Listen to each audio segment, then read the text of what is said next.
ಮಂಗಳೂರಿನಲ್ಲಿ ಭೀಕರವಾಗಿರುವಂತಹ ಒಂದು ಅಪಘಾತ ನಡೆದಿದೆ ಅನ್ನುವಂತಹ ವರದಿ ಬರ್ತಾ ಇದೆ. ಆಂಬ್ಯುಲೆನ್ಸ್ ಮತ್ತು ಕಾರಿನ ನಡುವೆ ಭೀಕರ ಅಪಘಾತ ಸಂಭವಿಸಿದೆ. ಸ್ಥಳದಲ್ಲಿ ಇಬ್ಬರು, ಆಸ್ಪತ್ರೆಯಲ್ಲಿ ಒಬ್ಬರ ದುರ್ಮರಣ ಆಗಿದೆ. ಒಟ್ಟು ಈ ಅಪಘಾತದಿಂದಾಗಿ 3 ಸಾವನ್ನಪ್ಪಿರೋದು.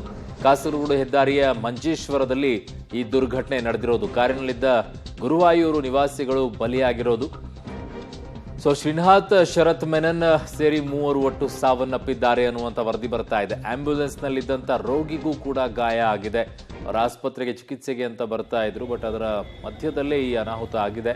ಕಾರು ಮತ್ತು ಆಂಬ್ಯುಲೆನ್ಸ್ ನಡುವೆ ಅಪಘಾತ ಆಗಿ 3 ಸಾವನ್ನಪ್ಪಿದ್ದಾರೆ. ಇಬ್ಬರು ಸ್ಥಳದಲ್ಲೇ ಸಾವನ್ನಪ್ಪಿದ್ರೆ ಓರ್ವರು ಆಸ್ಪತ್ರೆಗೆ ಕರೆತಂದಾಗ ಸಾವನ್ನಪ್ಪಿದ್ದಾರೆ. ಆಂಬ್ಯುಲೆನ್ಸ್ ನಲ್ಲಿದ್ದಂತಹ ರೋಗಿಗೂ ಕೂಡ ಗಾಯ ಆಗಿದೆ ಅನ್ನುವಂಥ ವರದಿ ಬರ್ತಾ ಇದೆ. ಇದು ಮಂಗಳೂರಿನಿಂದ ಬರ್ತಾ ಇರುವಂಥ ವರದಿ.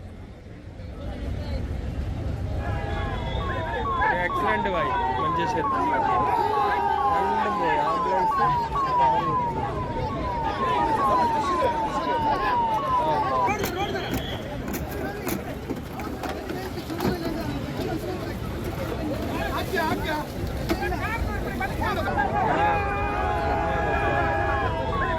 एक्सीडेंट भाई मंजेश्वर